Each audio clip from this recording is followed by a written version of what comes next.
operation capabilities to systems or networks and infrastructure across the government. That includes our spaces, IC, Department of Defense, as well as federal departments and agencies, the ones that we don't necessarily hear too much about, or are the ones that most people think about when they think about the government. So these systems are what we provide support to, coverage, just understanding the threat landscape and making sure that the environment and the hygiene of these systems are adequate, up to par, to be on the network. Because at the end of the day, we're only as strong as our weakest link, and to ensure that we all kind of have that cohesion across these spaces provides us a full-on defense in depth and defense layer approach and protection. So it sounds like national security systems can be a lot of things. Can you give us an example about how NSA actually defends them? So a good example of that would be, let's say that we just had a situation where one of these mics went down, right? Again, one mic is great, but if we're all trying to squeeze onto one mic, it wouldn't really do us any good. That's right. So national security system is like, okay, well, that mic is important in order for everyone to do their job.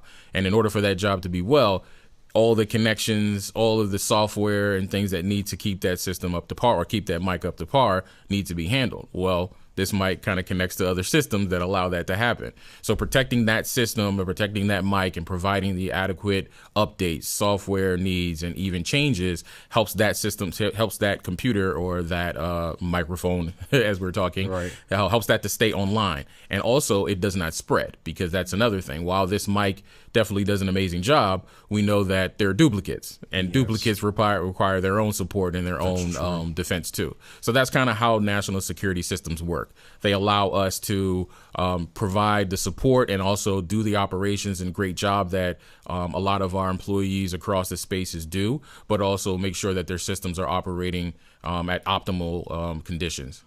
So that was a great example on how, the national security systems work. So can you give me a tangible example of how NSA really gets involved in defending them? Yes. So using that example, there's situations where if there is a vulnerability or a cybersecurity advisory that has been issued that we've seen in the news, or some sort of network event or threat, the way the NSA would work, or the way the operations center would work, is we would reach out to our partners across the national security system space to understand the pulse of the actual situation.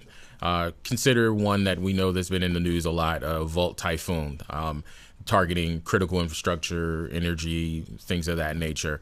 With a threat like that, or in a situation like that, it gives us an opportunity to say, okay, well, what's going on? We'll try one or two of our partners, or we would just kind of send out a broad issuance and blast to everyone. Hey, this is something that we're aware of. This is what is going on. What does it look like in your spaces? What's the pulse or the scope of the potential threat, if there is an impact? And understanding what we get back, we would digest that type of information, provide that to senior levels to say, okay, do we need to move forward with some sort of overall advisory, situational issuance that allows everyone to be on guard? Like, hey, here's an alert that this may and possibly could impact your environment, your scope, because not every threat is a threat to everyone. Consider the mic situation, the mic example. One mic might be infected, but that mic may not be connected to the larger system. However, in another environment, that mic may be connected to other mics that could be connected to other systems, and randomly you may have HR connected to a system in there. So we want to avoid that, but at the same time, continuously working in those off-brand times where there is no threat to understand the scope of everyone's environment to see, is this mic connected to the water facility system? Is this mic connected to HR? While it should not, this allows everyone to really do a deep dive into their environment. So a threat, like we said, with Volt Typhoon and for targeting critical infrastructure, affords us the opportunity to engage with our partners in real time, really get them to do some deep diving and engage with their partners and so forth and so on, to understand, hey, we have this system, what's in our woodshed or in our inventory, to understand what that threat, what is active. And if it isn't active, we report that. And if it is, then it gives us an opportunity to engage and really let others know and give them a pulse of the current threat landscape.